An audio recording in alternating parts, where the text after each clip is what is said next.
Bene, andiamo avanti e sempre per raccontarvi questa grande giornata.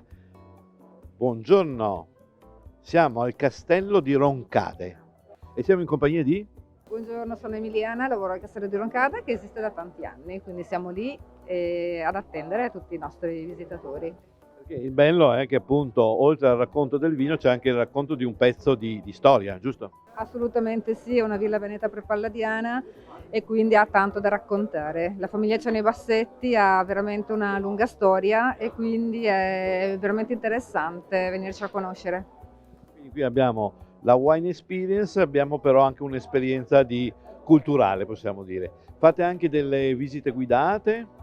Organizziamo visite guidate tutto l'anno, tutti i giorni, su prenotazione ovviamente dobbiamo anche un pochino organizzare i vari gruppi in varie lingue straniere, siamo organizzatissimi e quindi siamo là. Bene, quindi non resta altro che programmare un bel weekend e venirvi a trovare. Grazie ancora, arrivederci.